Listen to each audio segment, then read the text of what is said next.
mensagens sobre a vida do rei David e sobre aquilo que nós podemos aprender com a experiência do rei David. Certo, Sofia? Podemos aprender a marcar golos? Não. David marcou aqui alguns golos, porque a gente até pode aprender a marcar aqui uns golos com o rei David. Então, amados, eu vou-vos pedir para vocês abrirem as vossas Bíblias, iPhones, iPads, aquilo que tiverem que tenha, portanto, uma Bíblia lá dentro, okay? E nós vamos falar sobre uma das histórias mais conhecidas sobre a vida de David. Quando nós pensamos no rei David, regra geral, nós pensamos logo no Golias, porque é a história mais conhecida. Mesmo as pessoas que não conhecem a Bíblia, as pessoas que não conhecem, que não são crentes, porque faz parte, portanto, da nossa cultura judaico-cristã, por assim dizer, nós estamos habituados, portanto, à história do rei David, não é? Para muitos é uma mitologia, é uma história mítica, não é? Pronto. A história do rei David e o seu encontro com Golias é uma história verdadeira, e mesmo aqueles que não são cristãos já, de alguma forma, ouviram falar, portanto, na história do rei David. O que é interessante é que há muitas mensagens. Se há um tema de mensagens, é precisamente a história do rei David e o seu encontro com Golias, ok? Há montes de mensagens pregadas sobre este evento, e o que é engraçado é que muitas delas estão centradas nas 5 pedras, não é? Basta fazermos uma pesquisa, irmos à internet e vamos ver as 5 pedras de David, ok? E eu não estou a dizer que está errado, não estou a dizer que nós não podemos utilizar a história de David para motivação para a nossa vida, em que os gigantes, o Golias, são as dificuldades da vida, as montanhas, os obstáculos que vêm até nós, não é? David personaliza, portanto, a perseverança e o nome do Senhor, e cada uma daquelas pedras há de significar qualquer coisa. Então, para muitos, uma das pedras é a pedra da fé, a outra é a pedra da oração, a outra é a pedra da comunhão com Deus, e cada uma daquelas pedras significa alguma coisa. Há outros que dizem que uma das pedras, aquela que foi atirada e que derrubou o Golias, é a pedra da confiança em Deus, e depois as outras pedras que não foram atiradas são a pedra do orgulho, que David não teve, a pedra da ira, que David não teve. Então há muitos paralelismos aqui, portanto, à história, à volta desta história, portanto, de David e Golias. Eu acredito que vos vou trazer hoje a interpretação correta deste evento, primeiro porque nós não somos David, okay? Golias não são os obstáculos da nossa vida, okay? Aquilo que eu vos vou explicar é tal como muitas coisas do Antigo Testamento, David é um tipo de Cristo, okay? E este encontro de David com Golias tipifica a salvação que nós temos em Jesus Cristo. Esta é a verdade sobre este tema e é sobre isso que nós vamos pregar. Mas falar sobre David e o Golias nós temos que andar um bocadinho para trás, ok? Nós sabemos que David foi o segundo rei de Israel, ou o terceiro, porque Saúl teve um filho chamado Isbosete, que reinou durante, portanto, algum tempo. Portanto, verdadeiramente David foi o terceiro rei e não necessariamente o segundo. Apesar do segundo rei Isbosete não ter sido ungido pelo Senhor, por isso ele não entra, portanto, na genealogia dos reis de Israel. Mas eu quero que nós abramos, se vocês já têm em Samuel 13, há aqui uma passagem muito interessante a partir do versículo 8 ao versículo 14, e nós começamos a história de David em Saúl, okay? Porque para que David pudesse ser rei, Saúl tinha que deixar de reinar. E isto é muito interessante nós percebermos. Diz assim a partir do versículo 8: Esperou Saúl 7 dias, segundo o prazo determinado por Samuel. Não vindo, porém, Samuel a Gilgal, o povo se foi espalhando dali. Então disse Saúl: Trazei-me aqui o holocausto e ofertas pacíficas. E ofereceu o holocausto. Mal acabara de ele oferecer o holocausto, desde que chega Samuel. Saúl lhe saiu ao encontro para o saudar. Samuel perguntou: Que fizestes? Respondeu Saúl: Vendo que o povo se ia espalhando daqui, e que tu não vinhas nos dias aprazados, e que os filisteus já se tinham ajuntado em Micmas, eu disse comigo: Agora descerão os filisteus contra mim a Gilgal, e ainda não obtive a benevolência do Senhor. E forçado pelas circunstâncias, ofereci holocaustos. Então temos aqui uma das passagens, logo a seguir, e nós já vamos ler o texto, diz que Deus rejeitou, portanto, Saúl. A primeira coisa que nós temos que perceber aqui é que estava-se a preparar para uma batalha. Samuel tinha dito a Saúl para esperar um determinado tempo, 7 dias. Passados os 7 dias, Samuel não tinha chegado, então Saúl resolveu ele próprio, portanto, oferecer holocaustos. Agora nós pensamos assim, mas tem alguma coisa de mal oferecer holocaustos ao Senhor? Tem alguma coisa de mal oferecer sacrifícios ao Senhor? Não, não tem nada de mal. Mas aquilo que nós temos que perceber é que Saúl não foi ordenado com esse propósito. Ele não era sacerdote. Okay? O sacerdote, portanto, era Samuel, não era Saul. Segundo, temos que olhar e perceber a razão dos holocaustos. A razão pela qual Saul ofereceu o holocausto ao Senhor, sacrificou ao Senhor, foi por causa, como ele diz, das circunstâncias. E quais eram as circunstâncias à sua volta? O povo estava impaciente, começou a dispersar, os seus inimigos começaram-se a juntar todos, e ele, bom, por força das circunstâncias, como quem diz, por uma substituição, vá lá, não vá, por razão, é assim, seja por que forma, ele diz, por forma das circunstâncias, ele resolveu então, portanto, sacrificar ao Senhor. Portanto, ele não estava com um coração de adorador. Ele não estava com um coração de devoção a Deus. Ele estava, ok, a ser pressionado pelas circunstâncias à sua volta e, entretanto, ele, em vez de confiar que Samuel vinha para oferecer o sacrifício, resolveu ele fazer algo para o qual não estava mandatado por Deus para fazer. Então, reparem bem, a seguir chega Samuel, não é? E diz assim, então disse Samuel a Saul, procedeste nesciamente, portanto, de forma nécia, de forma infantil, em não guardar um mandamento que o Senhor, teu Deus, te ordenou. Agora reparem bem o que é que teria acontecido se Saul tivesse obedecido. Pois teria agora o Senhor confirmado o teu reino sobre Israel para sempre. É interessante que o acordo, okay, que Deus fez foi com David. Okay? O acordo que Deus fez foi com David. Quando David disse que ia erguer uma casa ao Senhor, o Senhor disse ao contrário, não, quem te vai erguer uma casa sou eu. Okay? E a tua descendência sentar-se-á no trono de David, e isso cumpre-se, portanto, em Jesus Cristo. Mas o que é interessante é que se Saul não tivesse sido desobediente, este acordo que foi feito com David podia ter sido feito com Saul. Nós hoje podíamos estar a falar de Saul, do grande rei. Amém. Podíamos estar a falar de Saul, do ungido do Senhor. Okay? Porquê que Saul não foi o ungido do Senhor? Porquê que o acordo da casa perpétua não foi feito com ele? Diz aqui, escrito de uma forma clara. Porque procedeste nesciamente e não guardaste o mandamento que o Senhor teu Deus te ordenou.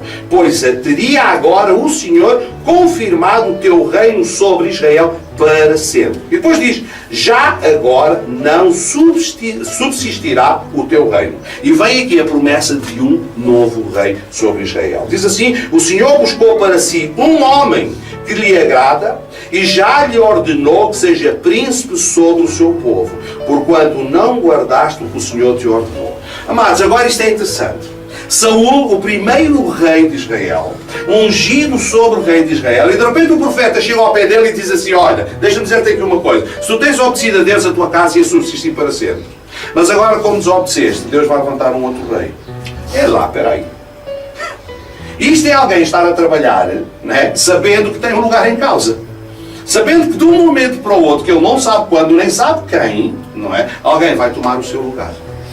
Okay? Nós estávamos quase no início, portanto, do reinado de Saul, e Saul teve que conviver até à sua morte, okay? Sem saber, a partir de determinada altura ele imaginou quem é que seria eventualmente aquele que lhe iria tomar o reino, mas, ok? Saul, que foi movido pelas circunstâncias, em vez de ser movido pela fé, perdeu, portanto, o direito ao reino. Para nós também significa exatamente a mesma coisa. Nós muitas vezes vivemos a nossa vida movido pelas circunstâncias à nossa volta e não pela fé, pelas promessas de Deus à nossa vida. Esta é a primeira lição que nós podemos tirar deste texto. Okay? Deus tem promessas para a nossa vida, Deus tem promessas para a nossa casa, Deus tem promessas para a nossa igreja. A única coisa que nós não sabemos é o tempo do cumprimento das promessas. Estou a falar bem? Amém. Nós muitas vezes não sabemos o tempo do cumprimento das promessas. Nós tínhamos, José, uma resposta para a tua situação, sabíamos que a tua casa havia de vir, não sabíamos qual era o tempo, mas chegou o tempo e ela efetivamente veio. Okay? Nós sabemos as promessas de Deus para a nossa igreja, não sabemos qual é o tempo, mas sabemos que as promessas de Deus, no seu tempo, elas vão se cumprir. E o que o Senhor nos está a dizer para a nossa vida é que nós devemos atentar às promessas que Deus tem para a nossa vida, ficarmos fiéis, não sermos nécios, para quê? Para não perdermos o direito a elas. Nós não podemos agir na nossa vida pressionados pelas circunstâncias à nossa volta, devemos viver pela fé. Se Deus fez uma promessa para a nossa vida, nós ficamos firmes a essa promessa. E sabemos que no tempo certo Deus vai cumprir essa promessa. Saul falhou nesse teste. E há muitos cristãos hoje que perante Deus falham nesse teste, porque são movidos pelas circunstâncias à sua volta e não pelas promessas de Deus. Estão a ouvir aquilo que eu estou a dizer? Estamos todos a ouvir aquilo que eu estou a dizer? Nós devemos, quando a Bíblia diz que andamos pela fé e não por vistas, okay? Andamos por vistas é o quê? Andamos a olhar para aquilo que está a acontecer na nossa vida e deixamos que isso influencie a nossa vida. Quando devemos andar de acordo com as promessas que Deus fez para a nossa vida. Se Deus prometeu, se está escrito, se isto é a palavra de Deus, então isto vai se cumprir. Okay? Portanto, não devemos ser pressionados pelas circunstâncias ou deixar que as circunstâncias façam com que a gente tome o controle sobre a nossa vida. Bom, este foi o primeiro passo para que David pudesse ter este encontro com Golias. Okay? O primeiro passo foi a promessa da destituição. Naquele momento, Saúl continuava a reinar, mas ele já não tinha, portanto, a unção do Senhor. Vamos agora avançar para Samuel 16, 1 Samuel 16. E eu vou ler aqui um pedaço de texto para nos posicionarmos um pouco mais sobre esta temática. Ok? 16 até 23, eu vou ler isto em 3 partes. Ok? A primeira parte nós vamos ler de 1 a 13, ok? Que fala da unção de Davi. Então diz assim, capítulo 16, versículo 1. Disse o Senhor a Samuel: até quando terás pena de Saúl, havendo eu rejeitado, para que não reine sobre Israel? Bom, reparem bem, Samuel ungiu Saúl, o Senhor rejeitou Saúl, ok? Samuel ficou com pena de Saúl, não é? Ok? Ou seja, tinha o seu coração contristado. E o Senhor diz: para lá de ter pena de Saúl, eu já o registrei. Vamos fazer aqui uma coisa: enche um chifre de azeite, vem, vou enviar-te a Jessé, o belemita, porque dentre os seus filhos me provi de um rei. Disse Samuel: como é que irei eu? Pois Saúl o saberá e me matará. Quer dizer, ó Deus, tudo bem, eu vou ungir outro rei, mas Saúl é rei. Se eu vou ungir outro rei, ele sabe, então vai-me matar. Quer dizer, mata o rei, mata toda a gente, não é? É lógico. Contudo, disse o Senhor: toma contigo um novilho e diz: vim para sacrificar ao Senhor. Convidarás Jessé para o sacrifício e eu te mostrarei o que hás de fazer. E ungir-me-ás a quem eu te designar. Fez, pois, Samuel o que dissera ao Senhor e veio a Belém. Saíram-lhe ao encontro os anciãos da cidade e, tremendo, lhe perguntaram: é de paz a tua vinda? Respondeu ele: é de paz. Eu vim sacrificar ao Senhor. Santificai-vos e vinde comigo ao sacrifício. Santificou ele a Jessé e aos seus filhos e os convidou para o sacrifício. Sucedeu que, entrando eles, viu a Eliabe e disse consigo: certamente está perante o Senhor o seu ungido. Ou seja, quando Samuel chegou à casa de Jessé, do pai de David, não é? Convidou as pessoas todas para fazerem um sacrifício ao Senhor. Aqui isto era secreto, ok? Ninguém sabia que Samuel estava preparado para ungir David como rei. Ok? Portanto, a unção de David perante esta gente toda foi secreta. Ninguém sabia. Ok? Ou seja, só o Samuel estava a falar consigo e com Deus quando pergunta: bom, será realmente este? Não é? E o Senhor disse a Samuel: não atentes para a sua aparência, nem para a sua altura, porque eu o rejeitei. Porque o Senhor não vê como vê o homem. O homem vê o exterior, porém o Senhor vê o coração. Então Jessé chamou a Abinadab e o fez passar diante de Samuel, o qual disse: nem é este escolheu o Senhor. Isto era tudo uma conversa interior. Isto era Samuel a conversar com Deus. Okay? Samuel não estava a conversar com as pessoas. Os filhos iam passando, Samuel olhava e perguntava: Deus é este? E Deus dizia: não, não é este também. E vinha o outro a seguir: Deus é este? E Deus respondia: não, não é este também. E assim foram passando todos os filhos. Okay? Versículo 10.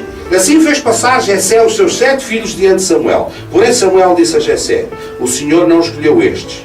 Então perguntou Samuel: acabaram-se os teus filhos? Ele respondeu: bom, ainda falta o mais novo que está a apacentar as ovelhas. Disse, pois, Samuel a Jessé: manda chamá-lo, pois não nos vamos assentar à mesa sem que ele venha. Então mandou chamá-lo e fê-lo entrar. Era ele ruivo, de belos olhos, boa aparência. Disse o Senhor: levanta-te e unge-o, pois este é ele. Então tomou Samuel o chifre de azeite e ungiu no meio dos seus irmãos, e daquele dia em diante o Espírito do Senhor se apossou de Davi. Então Samuel se levantou e foi para Ramá. Este evento é interessante, porque eles estão ali todos. O Samuel foi fazer um sacrifício, mas ele está camuflado, é uma espécie de sacrifício 007. Okay? Ninguém sabe, eles vão para sacrificar ao Senhor. Mas o intuito de Samuel era ungir David como rei. Então convida as pessoas para um sacrifício, uma festa, ok? Vamos sacrificar o cordeiro, portanto vamos comer, e quando chega David, o último, já estão todos lá, ele pega e vai ungir David.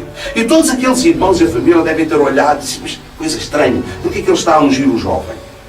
Okay? Porque não foi público, okay? Que esta unção de David, okay? Apenas nós que estamos a ler a Bíblia, Samuel naquele momento e o Senhor sabiam que David estava a ser ungido o rei. Portanto, esta é a primeira parte deste capítulo. Jesus, sim, Deus rejeitou Samuel, Deus rejeitou Saul, perdão, okay? Rejeitou Saul, preparou David, ungiu, mas Saul continuou no reino. Vamos agora ver um pouco mais à frente e vamos ler, portanto, a segunda parte. Agora estamos a aproximar, portanto, do embate com Golias. E vamos ler a partir do versículo 14, ok?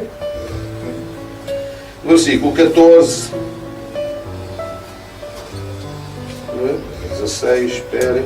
Ok, versículo 14, a segunda parte deste capítulo. Versículo 14 a 18, diz assim: tendo-se retirado de Saul o Espírito do Senhor, da parte deste, um espírito maligno o atormentava. Bom, quero ler outra vez este versículo. Eu não sei que traduções é que vocês têm, como é que ele está traduzido, mas eu quero explicá-lo. Ok, David foi ungido e Samuel se foi embora, terminou o almoço, a festa acabou. A seguir o texto muda e diz: tendo-se retirado de Saul o Espírito do Senhor. Que é como quem diz, o Espírito do Senhor retirou-se de Saul. Okay? A unção que estava sobre Saul saiu. O Senhor retirou o seu espírito sobre Saul. E a segunda parte do versículo diz assim: e da parte deste, um espírito maligno o atormentava. Ok? E da parte deste, quem? Do Senhor, um espírito maligno o atormentava. Bom, ao retirar a unção e a proteção, Deus permitiu que sobre, ok, Saul viesse um espírito maligno. Ok, isto tem uma trama. Okay? Deus é um arquiteto, é um estratega, é alguém que entretece teias de tal forma que nem nos passam pela cabeça no que é que Deus está a fazer. Deus quis introduzir, ok? Deus quis introduzir David no reino. Sem que o povo soubesse que ele era o ungido e que ia ser o futuro rei, Deus quis introduzir David, portanto, na corte. Então este espírito, vocês reparem bem, eu vou ler o texto, ok? Tendo-se da parte deste um espírito maligno que o atormentava, versículo 15. Então os servos de Saúl lhe disseram: eis que agora um espírito maligno enviado de Deus te atormenta. Manda, pois, Senhor nosso, que teus servos que estão em tua presença busquem um homem que saiba tocar harpa. E será que, quando o espírito maligno da parte do Senhor vier sobre ti, então ele a dedilhará e te acharás melhor? Disse Saúl aos seus servos: buscai-me, pois, um homem que saiba tocar bem e trazei-mo. Então respondeu um dos moços e disse: conheço o filho de Jessé, o Belamita, que sabe tocar e é forte e valente, homem de guerra, sisudo em palavras e de boa aparência, e o Senhor é com ele. Que coisa tão interessante. Okay? Então o Senhor permite que sobre Saúl venha um espírito, okay, que é acalmado pelo som da harpa. Com tantos espíritos que podia haver, com tantos espíritos que há por aí, há aqui um espírito que curte música. Sério, ele curte música. O Senhor, que enfim, conhece os espíritos todos, permitiu que sobre Saúl viesse um espírito que curtisse música. Okay? E então o espírito vem sobre ele e de Saúl fica possesso, completamente marado da cabeça, quer fazer as neiras, e de repente alguém se lembra: espera aí, se este espírito, como é que ele sabia? Porque o Senhor lhe deu palavra de revelação.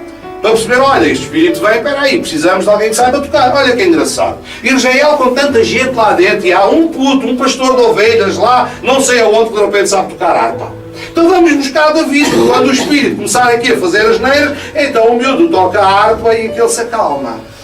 Então quando nós pensamos: será que Deus não é um estratega tremendo, que monta isto de tal forma perfeita, de tal forma bonita, okay, que destitui um rei, okay, tira-lhe um Espírito Santo, manda-lhe um espírito marado que gosta de música e de repente pega num puto que sabe tocar música e mete lá na corte? A gente às vezes lê isto assim a correr e nem nos apercebemos da trama que Deus está a urdir aqui como que uma tecelagem perfeita para colocar o futuro rei, a olhar com o rei destituído, a aprender as coisas do reino, a saber como lutar, como gerir, a saber o que deve ser feito, o que é que não deve ser feito. Colocou um jovem que já o tinha ungido a fazer um estágio, não é, com o rei, sem que o rei soubesse que o futuro rei estava a aprender com ele. Isto não é eu, não é mim. Okay? Às vezes a gente lê isto a correr e não tem noção de como é que Deus está a urdir esta teia. Bom, então vamos para a terceira parte, ok? E a terceira parte é de 19, portanto, a 23, ok? 19 a 23 diz assim: Saúl enviou então mensageiros a Jessé, dizendo: envia-me Davi teu filho que está com as ovelhas.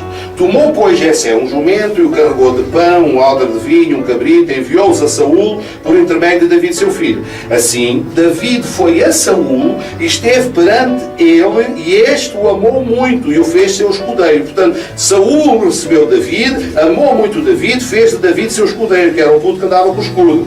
Saúl mandou dizer a Jessé: deixa estar David perante mim, pois me caiu em graça, como quem diz, deixa David ficar aqui que eu gosto muito dele, o miúdo é porreiro.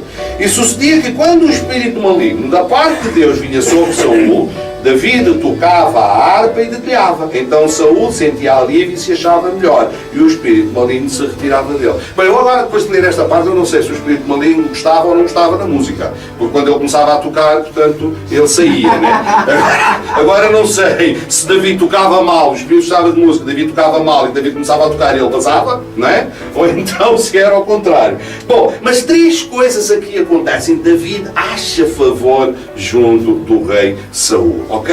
Porque ele era um tocador de harpa, e reparem bem, ele não foi para lá por causa de características fabulosas, ou porque falava muito, ou porque era um homem valente, ou porque lutava. Não, fazia uma coisa muito simples, tocava música. Ok? Bom, agora nós temos David na corte. Agora vamos então para a terceira parte, e aqui já estamos no capítulo 17. Agora vamos ver a primeira ação física, ok, de David depois da unção, e é o cerne, portanto, dessa história. O versículo 17, o capítulo 17, conta-nos um encontro, então, de David com Golias. Eu tenho que ler o capítulo, peço desculpa, ele é um bocado longo, porque ele está tão cheio de pérolas, que se eu não ler, eu não vou ser capaz de vos falar das pequenas pérolas que aqui estão. Então começa por dizer assim: ajuntaram-se os filisteus, as suas tropas, para a guerra, e congregaram-se em Socó, que está em Judá, e acamparam-se entre Socó e Azeca em Efes-Damim. Porém, Saúl e os homens de Israel se juntaram e acamparam no vale de Elá, e ali ordenaram a batalha contra os filisteus. Estavam estes no monte do lado de Além, e os israelitas do outro monte do lado de Aquém, e entre eles o vale. Bom, para explicar, havia um vale e dois montes. Os israelitas estavam no monte e os filisteus estavam no outro monte. Ok? Então saiu do arraial dos filisteus um homem guerreiro cujo nome era Golias, de Gate, de altura de 6 côvados e um palmo. Estamos a falar de 2,90 metros. Okay? O homem era grande, dava para jogar na NBA nos Estados Unidos. Okay? Ele realmente era grande. Okay? Tinha quase 3 metros. Trazia na cabeça um capacete de bronze, vestia uma couraça de escamas cujo peso era de 5.000 ciclos de bronze. Trazia caneleiras de bronze nas pernas e um dardo de bronze entre os ombros. A haste da sua lança era como um eixo de tecelão, e a ponta da sua lança de 600 ciclos de ferro, e diante dele ia o escudeiro. Parou, chamou as tropas de Israel e disse-lhes: para que sais formando-vos em linha de batalha? Não sou eu filisteu e vós servos de Saúl? Escolhei dentre vós um homem que deixa contra mim. Se ele puder pelejar comigo e me ferir, seremos vossos servos. Porém, se eu o vencer e o ferir, então sereis nossos servos e nos servireis. Disse mais o filisteu: hoje afronto as tropas de Israel. Dai-me um homem para que ambos pelejemos. Ouvindo Saúl e todo Israel estas palavras do filisteu, espantaram-se e temeram muito. Bom, vou fazer aqui um enquadramento. Então temos as tropas de Israel de um lado, temos as tropas dos filisteus do outro, temos um vale entre eles, e sai um gigante do meio deles e diz assim: pá, pessoal, para que é que a gente vai aqui lutar uns com os outros? Não vale a pena andarmos aqui ao estalo, ok? Eu sou o campeão dos filisteus, vocês mandem-me o campeão aí dos israelitas, a gente luta aqui os dois no vale, aquele que ganhar um serve o outro. Simples. Se eu ganhar, vocês servem-nos. Se eu perder, nós servimos a vocês. Limpinho, ninguém precisa de morrer, resolvem, portanto, ali os dois o assunto. E cada vez que este homem aparecia, diz aqui no versículo 11, ouvindo Saúl e todo Israel estas palavras dos filisteus, espantaram-se e temeram muito. Portanto, Israel, do outro lado, estava cheio de miúfas, estava atemorizado por causa do tamanho daquele homem, e sabendo que em Israel não havia ninguém capaz de derrotar aquele gigante. Portanto, eles estavam atemorizados. Como é que nós fazemos? Vamos todos para a guerra contra eles, eles são mais fortes do que nós. Pegamos num campeão nosso, mandamos, mas será sempre mais fraco do que o dele, portanto, qualquer dos cenários é uma derrota. Este era o coração do povo de Israel. Bom, quero fazer agora uma ponte para nós. Muitas vezes o nosso coração também é assim. Olhamos para as circunstâncias à nossa volta e aquilo que nós vemos é derrota. Qualquer que seja o caminho que nós chegamos, olhamos e vemos derrota. Se vamos por aqui, vemos derrota. Se vamos por aqui, vemos derrota. Qualquer caminho que nós olhamos de acordo com a nossa capacidade, porque Israel estava a olhar para si de acordo com a sua própria capacidade. Eles nem sequer podiam ter armas de ferro, nem afiar ferro, porque os filisteus é que dominavam o ferro, e até para afiar as enxadas eles tinham que ir com os filisteus para eles poderem, portanto, afiar as enxadas. Os israelitas não tinham armas de bronze, não tinham armas de ferro. Apenas Saúl, portanto, e Jónatas tinham armas, tinham uma espada de ferro. Portanto, ou seja, a luta deles contra os filisteus era perdida. Portanto, eles olhavam para ali e estavam atemorizados. Também nós, muitas vezes, na nossa vida, estamos atemorizados, porque olhamos para as nossas próprias forças, vemos fracasso na nossa vida, e quando olhamos para os desafios que nós queremos enfrentar, de acordo com as nossas forças, muitas vezes, tal como o povo de Israel, também nós tememos. Bom, mas não precisa de ser assim. Vamos então agora avançar. E o versículo 12 diz: David era filho daquele Efrateu de Belém de Judá, cujo nome era Jessé, que tinha 8 filhos nos dias de Saúl. Era já velho e adiantado em anos entre os homens. Apresentaram-se os 3 filhos mais velhos de Jessé a Saúl e o seguiram à guerra. Ou seja, os 3 filhos mais velhos de Jessé, os irmãos de David mais velhos, já estavam com Saúl, já eram guerreiros. Chamavam-se Eliabe, o primogênito, o segundo Abinadab e o terceiro Samar. David era o mais moço. Só os 3 maiores seguiam Saúl. David, porém, ia a Saúl e voltava. Não é? Ou seja, ele ia à corte e voltava, ia e vinha, não é? Ia tocar e voltava para tomar conta das ovelhas. Bom, chegava-se, agora reparem bem o versículo 16. Chegava-se, pois, o filisteu pela manhã e à tarde e apresentou-se por 40 dias. Talvez vocês não tenham tido noção, porque eu não tinha dito antes. Este encontro, de um lado os filisteus, do outro lado os israelitas, durante 40 dias isto acontecia. Ou seja, eles, durante a manhã, levantavam-se todos, iam para o lado, barulho para a guerra, bater as espadas, e punham-se num lado do monte. Do outro lado, o outro lado também a fazer barulho, a trocar insultos um para o outro, não vales nada, não presta. E de repente vinha o Golias, gigante, e desafiava. E do outro lado, ninguém se levantava. Amigos, durante 40 dias isto aconteceu. Vocês estão a ver a cena do filme. Durante 40 dias, de um lado perfilados, do outro lado para a guerra, troca de insultos, de repente levanta-se o Golias e desafia. Durante 40 dias não houve ninguém do lado de Israel que se tivesse levantado para fazer frente ao Golias. Ok? Durante 40 dias isto aconteceu. Então disse Jessé a David, seu filho: olha, vai, peço-te aos teus irmãos um éfra de trigo tostado, leva também estes 10 pães, corre, leva-os ao acampamento aos teus irmãos, porém estes 10 queijos entrega-os ao comandante e visita aos teus irmãos a ver se eles estão bem, e depois diz-me como é que eles estão. Saúl e eles, todos os homens de Israel, estão no vale de Elá pelejando com os filisteus. Portanto, aqui, o pai de David está a dizer a David, a dizer que eles estão lá na luta. Mas eles, na realidade, não estão na luta. Estão, de um lado uns, de um lado outros, a gritarem uns para os outros e à espera que Israel tenha o seu campeão.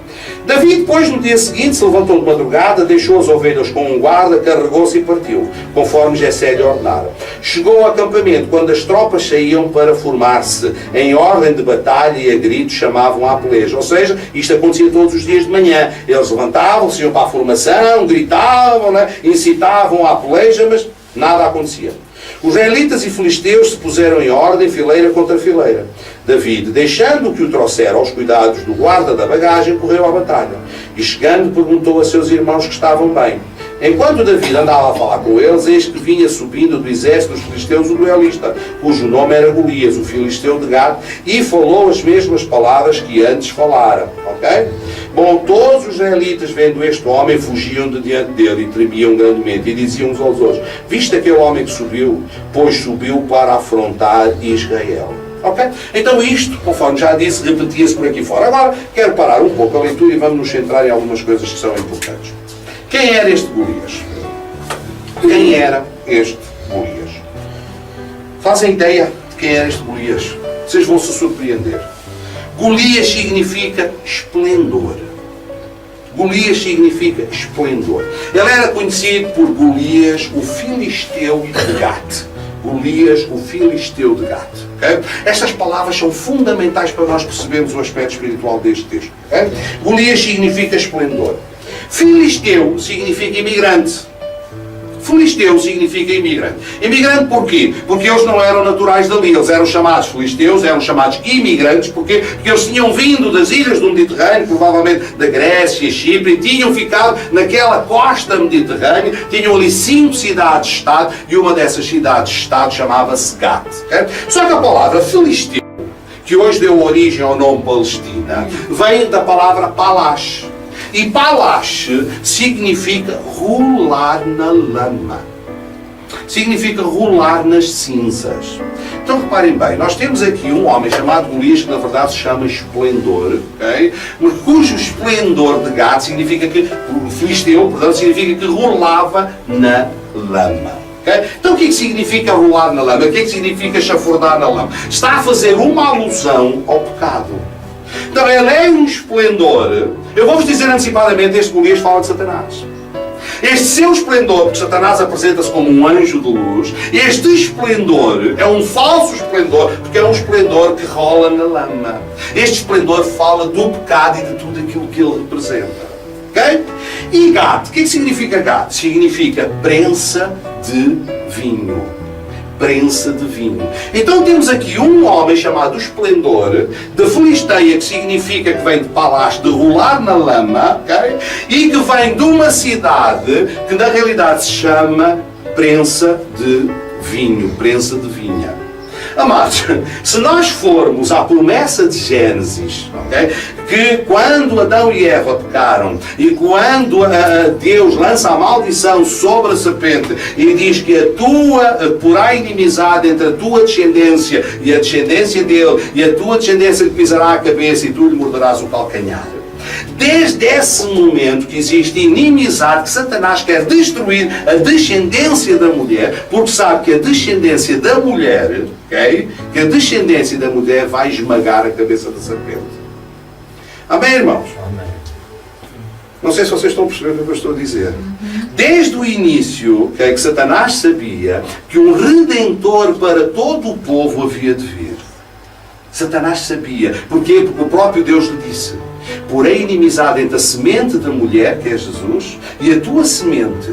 A semente da mulher vai esmagar a tua cabeça. Tu vais lhe ferir o calcanhar, mas ela vai te esmagar a cabeça. E desde aquele dia que Satanás queria saber quem era a semente da mulher. Então, durante todo o processo, enquanto o povo de Israel se desenvolvia, okay, Satanás queria saber onde interromper a linhagem, como acabar com ela. E agora vocês dizem assim: espera aí, porquê que a unção de David foi em segredo? Mais ninguém sabia, okay? Mas os demónios sabiam. Porque aquele que entrava em Saul, quem foi a correr dizendo ao pai da mentira, ao pai dos demónios, disseram: olha, Saul já não é rei, não é ali que tu tens de destruir, há um novo rei que vai ser ungido. Mas como ele não sabe tudo, ele sabe as coisas através das coscovilhices dos seus demónios. E a única coisa que ele sabia é que havia um novo rei que estava ungido, okay? Mas que ele não sabia quem era esse rei. Então como ele podia atentar contra ele? E agora vocês perguntam: mas porquê 40 dias? Porque durante 40 dias, ok? Satanás estava à espera que o campeão de Israel se levantasse.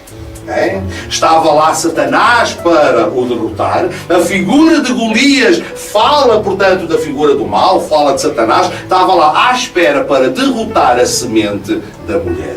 Okay? Por isso ele queria esta luta, uma luta isto era uma luta espiritual, isto não era apenas um encontro casual, isto era uma luta espiritual, okay? Entre o Satanás a querer destruir, okay, a semente da mulher. E então estava ali um esplendor, Golias um esplendor, mas um esplendor de pecado que rola na lama, que veio ali para esmagar o quê? Para esmagar o quê? Hã? O que é que significa Gat?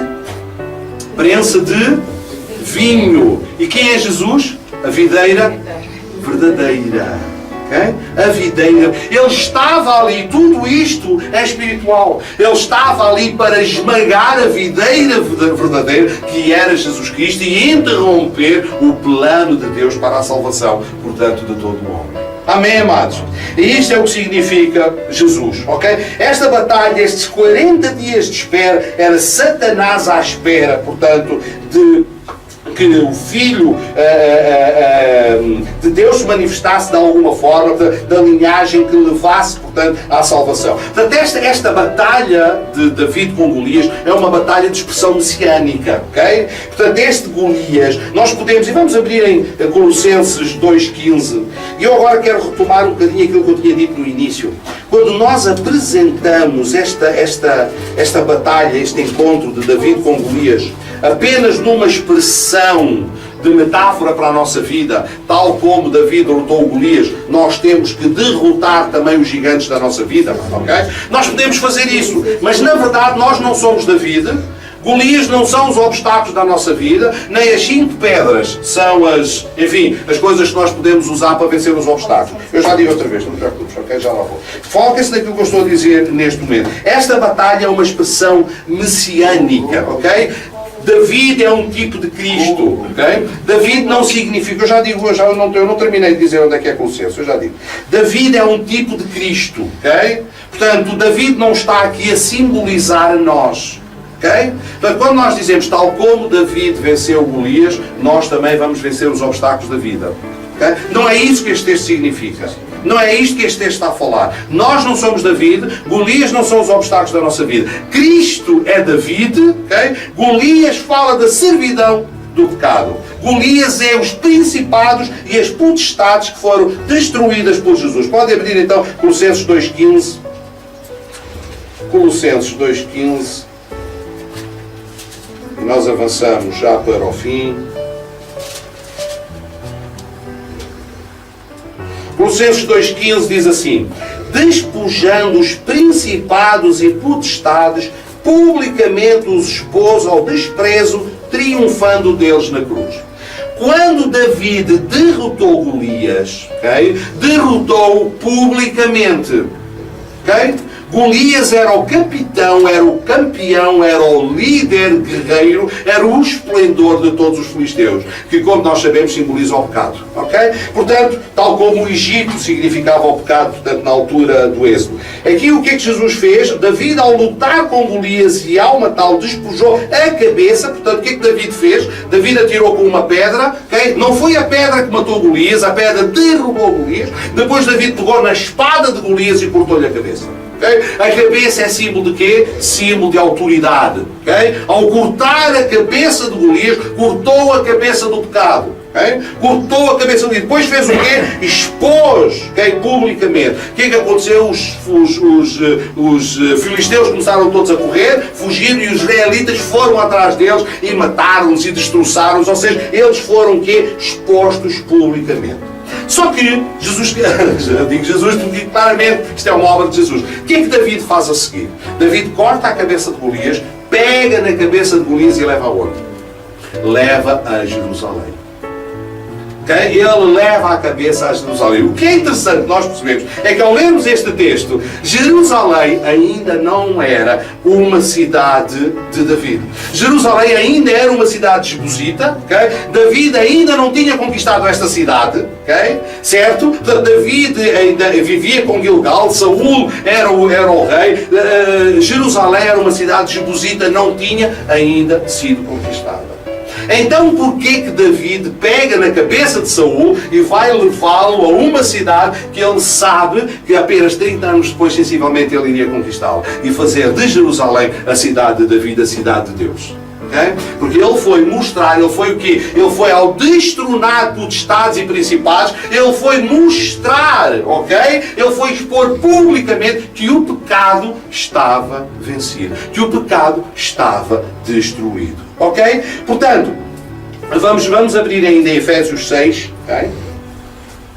Eu vou pedir a alguém que abra Efésios 6, 10, 12 e alguém em 1 Samuel 17.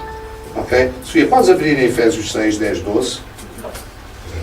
Efésios 6, 10, 12. Uau, podes abrir 1 Samuel 17, 45 e 47? Já lá estás? Ah, fantástico.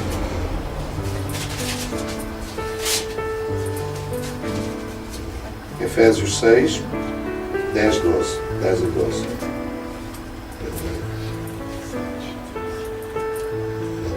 Podes ler?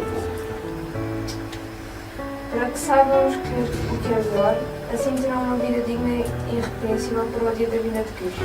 Será uma vida cheia de boas ações que Jesus Cristo realiza em vós para a glória e louvor de Deus. Não estás em Efésios 6. Página Efésios 6, 10 a 12. De resto, sejam fortes no Senhor e confiantes no seu imenso poder. Vistam-se da armadura de Deus, só assim poderão resistir aos enganos do diabo. Pois não é contra os seres humanos que temos de combater, mas contra poderes e autoridades que dominam este mundo da escuridão e contra os espíritos do mal pela sua. Amém. Eu vou ler a minha tradução porque se calhar é mais correto para todos. Diz assim: quanto ao mais, sede fortalecidos no Senhor. Parem bem. Quanto ao mais, sede fortalecidos no Senhor e na força do seu poder. Nós vamos comparar esta leitura com aquela que ela vai ler a seguir de 1 Samuel 17. Então prestem bem atenção. Quanto ao mais, sede fortalecidos no Senhor e na força do seu poder. Revesti-vos de toda a armadura de Deus, para poderes ficar firme contra as ciladas do diabo. E reparem bem, porque a nossa luta não é contra o sangue nem contra a carne, e sim contra os principados e potestades, contra os dominadores deste mundo tenebroso, contra as forças espirituais do mal nas regiões celestes. Amor, podes ler? Davi, porém, disse aos filisteus: Tu vens a mim com espada e com lança e com escudo, porém eu venho a ti em nome do Senhor. Era? Ok? Ou seja, o filisteu estava a lutar contra a carne e contra o sangue. Ok? Ele vinha com espadas, não é escudo, mas David vinha com amor. Porém eu venho a ti em nome do Senhor dos Exércitos, o Deus dos Exércitos de Israel, a quem tens afrontado. Hoje mesmo o Senhor te entregará na minha mão, e ferir-te-ei, e te tirarei a cabeça, e os corpos do arraial dos filisteus darei hoje mesmo às aves dos céus, e às bestas da terra, e toda a terra saberá que há Deus em Israel. E saberá toda essa congregação que o Senhor salva, não com espada, nem com lança, porque do Senhor é a guerra, e Ele vos entregará na nossa mão. Amém. Se vocês repararem bem, eu disse de forma clara que David usou uma espada para cortar a cabeça do Golias. Não é? Ele usou uma espada para eliminar, para matar o Golias. Mas o mesmo David diz o quê? Que não vai a ele com espada, não precisa de espada. Portanto, David está a falar aqui, a Bíblia estamos a falar de algo espiritual. Ou seja, é algo que acontece fisicamente. Ele usou uma espada para matar o Golias, mas aquilo que nós estamos a receber neste momento é que a nossa luta não é contra a carne nem contra o sangue, mas contra os principados e os potestades nos lugares celestiais. Então, amados, o que nós temos que perceber de uma vez por todas é: nós podemos viver a nossa vida, ok, olhando para os obstáculos e dizer assim, está ali um obstáculo, Golias, ok? Bom, então, tal como David, eu vou vencer este Golias. Errado. Nós estamos a comprar uma luta que não é nossa. Nós estamos a comprar uma luta que já está vencida, que já está ganha. Ou seja, aquela batalha já foi feita, nós temos que a aceitar e vivê-la pela fé. Nós não somos David, porque nós não somos Cristo. Ok? Quando nós pegamos e dizemos nós temos que ser como David, nós estamos a dizer nós temos que ser como Jesus, nós estamos a assumir, okay, o nosso papel nesta parábola como sendo nós Cristo. Okay? Portanto, David é um tipo de Cristo, nós não somos um tipo de Cristo. Portanto, nós não estamos aqui para ser personificados na vida de David. David é que personificou a vida de Jesus Cristo. O que é que esta história nos diz? Diz-nos que os principados e as potestades já foram vencidas. Diz que os principados e as potestades já foram destituídas quando David cortou a cabeça de Golias, okay, e a esposa e a levou a Jerusalém. É o mesmo que Jesus Cristo ter morrido na cruz, esmagado a cabeça da serpente e através da sua morte redentora já ter trazido a vitória a todo o crente. Qual é a vitória então que vence o mundo? É a nossa fé. Nós não temos que fazer o mesmo que Jesus Cristo fez, nós não temos que fazer o mesmo que David fez, nós temos que aceitar pela fé, okay, que esses obstáculos, que esses poderes, que essas potestades já estão destruídas, já estão vencidas no nome de Jesus. Porque Jesus Cristo já venceu essa batalha. Amém. Então às vezes estamos a lutar lutas que não são nossas. Nós estamos a comprar lutas que não são nossas. Nós estamos a comprar desafios que não são nossos. Nós estamos a viver dificuldades que não as temos que viver. Estamos a enfrentar desafios que não são nossos. Nós estamos a tentar lutar lutas as quais já estão vencidas. Jesus Cristo na cruz do Calvário já despojou todos os principados e todas as potestades. Então a nossa luta, efetivamente, é uma luta de oração. É uma luta de exercício de fé. É uma luta de decreto, é uma luta de profecia, é uma luta de afirmação. Okay? Mas essencialmente é uma luta de trazer à existência todas as coisas que já são nossas, que Cristo já conquistou para nós nos lugares celestiais. Faz sentido aquilo que eu estou a dizer, meus queridos?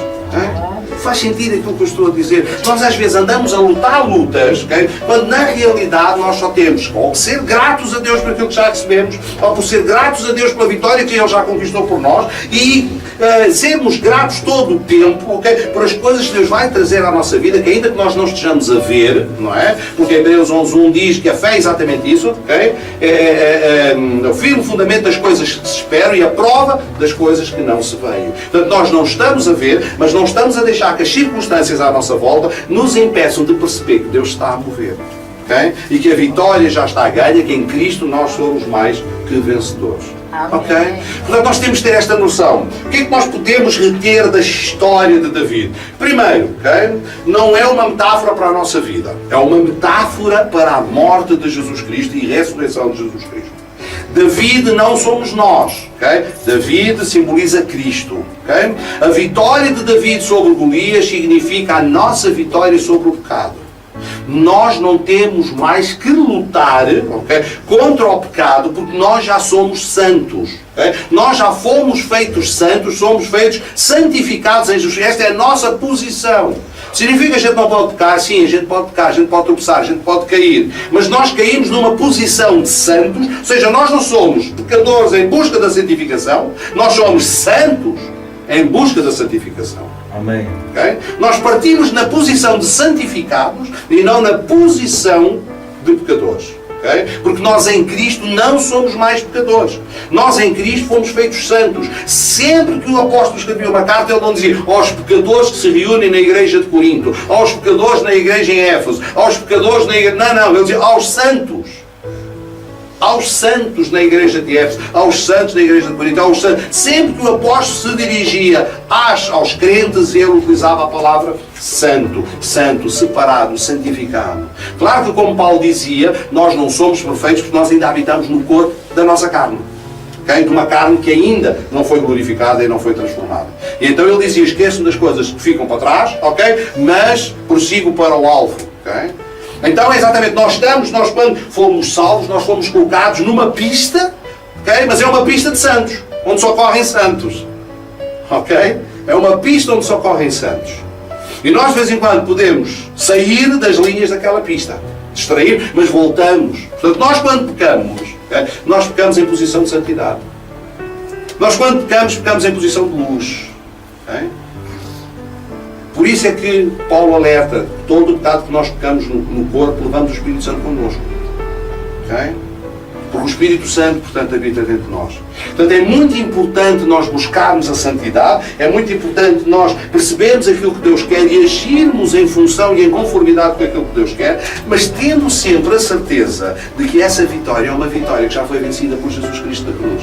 E aquilo que a história de David e Golias nos ensina é exatamente isso. Okay? O que é que se passava? Israel estava refém de Golias. É o mesmo que dizer Israel estava refém do pecado, porque Golias significa potestade, principado, okay? Que mantinha Israel em escravidão. Okay? Ele mantinha Israel em escravidão. Satanás também se apresenta como um anjo de luz. Okay? E então as coisas que ele oferece muitas vezes ao crente ou à pessoa são esplendorosas. Okay? Uma espécie de uma gaiola dourada, que depois de entrarmos lá para dentro nunca mais conseguimos sair.